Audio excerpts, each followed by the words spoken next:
OBC आरक्षण का जो मामला है पूरा सुप्रीम कोर्ट की दहलीज तक पहुंच चुका है। उस पूरे मामले को लेकर के सुप्रीम कोर्ट में जो सुनवाई है वही भी चल रही है। इसको लेकर मध्य प्रदेश की सरकार की ओर से क्या रुख अपनाया गया है और क्या अब तक इस पूरे मामले की सुनवाई हुई और जो आरक्षण को लेकर जो तमाम जो बातें चल रही हैं इसका निष्कर्ष क्या निकला है और सरकार की ओर से अभी तक क्या पक्ष रखा गया है, इसको लेकर के हम आपसे जानेंगे। हमारे साथ इस समय जो मौजूद हैं रामेश्वर सिंह ठाकुर हैं, वरिष्ठ अधिवक्ता हैं। सर, आपने जो पूरे मामले को लेकर के क्योंकि पैरवी भी की है आपने, अभी बीते दिनों सुप्रीम कोर्ट में इस पक्ष भी रखा है आपने, है क्या कहेंगे सर इसको लेकर? देखिए, इन मामलों में मैं प्रारंभ से ही पक्ष रख रहा हूं और मध्य प्रदेश सरकार की ओर से ओबीसी का जो 27% आरक्षण उसको जस्टिफाई करने के लिए 2011 की जनगणना के डाटा भी पेश किए गए हैं और महाजन कमीशन की जो रिपोर्ट है जिसमें महाजन कमीशन ने ओबीसी की पॉपुलेशन लगभग 52% माना था और 35% रिजर्वेशन की रिकमेंडेशन की गई थी। वो रिपोर्ट भी मध्य प्रदेश शासन द्वारा सुप्रीम कोर्ट में दाखिल की गई है, हाई कोर्ट में भी दाखिल की गई थी और उसके बाद में जो वार्षिक प्रतिवेदन है पिछड़ा वर्ग आयोग के वो भी दाखिल किए हैं। बेसैन आयोग की रिपोर्ट भी माननीय सुप्रीम कोर्ट में दाखिल की गई है।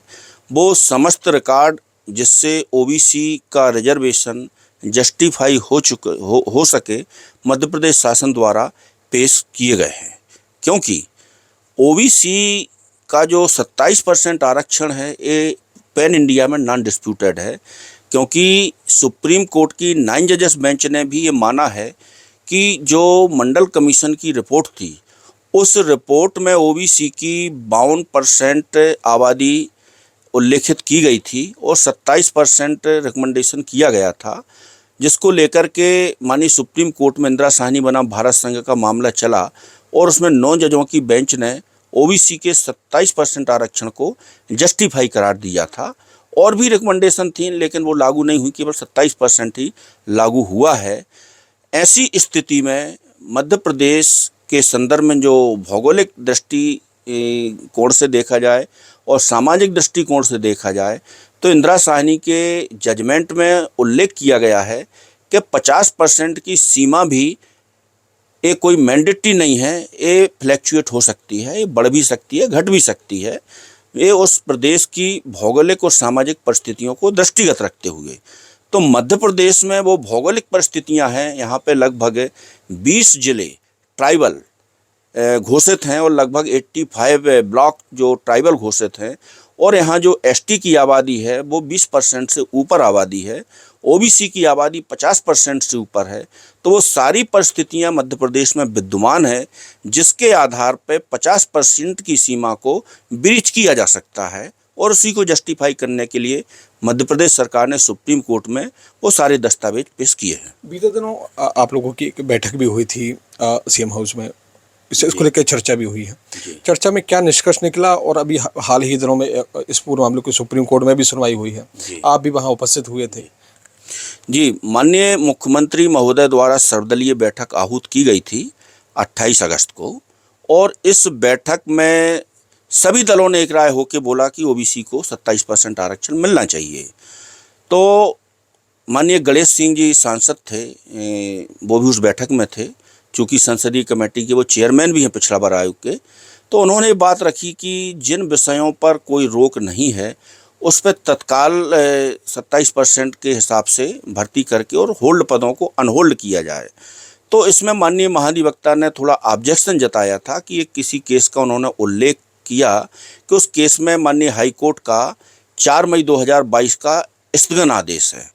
तो उस स्थगन आदेश का परिशीलन किया गया तो ज्ञात हुआ कि कानून स्टे नहीं है, बल्कि रोस्टर के संदर्भ में कोर्ट ने स्टे दिया है।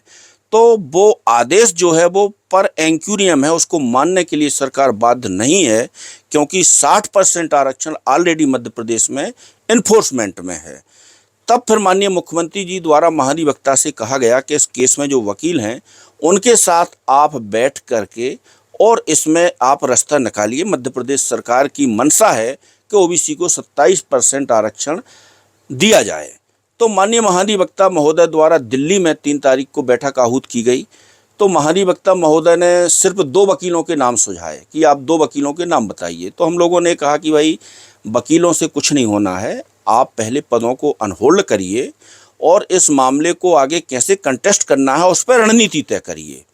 तो उन्होंने 2 दिन का समय लिया, तो 2 दिन में बोले आप लिख के देना। तो महाधिवक्ता को एक अभिमत भी बना के दिया गया, उस पर उन्होंने कोई कार्रवाई ना करते हुए फिर 13 तारीख को भोपाल की पलाश होटल में उन्होंने अधिवक्ताओं के साथ बैठक ना करके मध्य प्रदेश के समस्त सामाजिक संगठनों को बुलाया, ओबीसी के संगठनों को बुला करके और उसमें बैठक ली गई।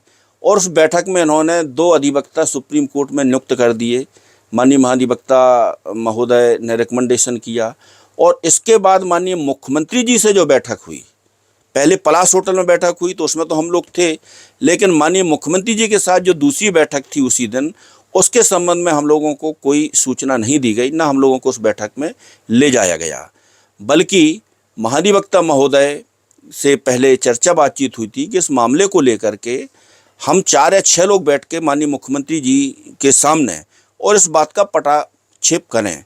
तो इसके लिए वो तैयार नहीं हुए और 2 अधिवक्ता नियुक्त कर दिए। अभी जो सुनवाई थी, तो सुनवाई का सबको वाक्य ही है कि कोर्ट ने भी बोला है कि भाई आपकी कोई तैयारी नहीं है, यानी मध्य प्रदेश सरकार की ओर से उस प्रकरणों में पैरवी करने के लिए किसी भी प्रकार की कोई ऐसी गति नहीं दिखाई जा रही है, कोई ऐसी पहल नहीं की जा रही है कि मध्य प्रदेश सरकार वास्तव में इन मामलों को निर्णय कराने के लिए संवेदनशील है। ये जो सरकार के वो सभी, क्योंकि सुप्रीम कोर्ट में जो पक्ष भी रखा गया था तो उसने उचित ठहराया है, और साथ ही 50% की जो बात आ रही है वो क्या है? देखिए, 50% की सीमा की जो बार बार बात कही जा रही है, तो 50% से ज़्यादा आरक्षण हो सकता है। हमारे संविधान के किसी भी प्रावधान में ये उल्लेखित नहीं है कि 50% से ज़्यादा आरक्षण नहीं हो सकता। देश के कई राज्यों में 50% से ज़्यादा आरक्षण एनफोर्स में है। मध्य प्रदेश में खुद 60% आरक्षण है, यूनियन ऑफ इंडिया का 60% आरक्षण है, तमिलनाडु, आंध्रा, सभी में 50% की सीमा से ज़्यादा आरक्षण है। तो केवल ओबीसी के आरक्षण को 50% की सीमा से ज़्यादा बताना, ये मध्य प्रदेश सरकार या शासन में जो काम कर रहे हैं वो दुर्भावना से ग्रसित होकर के इस वाक्य का बार बार उल्लेख कर रहे हैं, जबकि इंदिरा साहनी के जजमेंट में स्पष्ट रूप से लिखा है पैरा 810 में कि ये विशेष परिस्थितियों में सीमा बढ़ाई जा सकती है। ये थे हमारे साथ वरिष्ठ अधिवक्ता रामेश्वर ठाकुर, जिनका साफ कहना है कि इस पूरे मामले को लेकर एक रणनीति बनाई जानी चाहिए, तभी जाकर ये जो ओबीसी आरक्षण का मुद्दा है हल हो सकता है।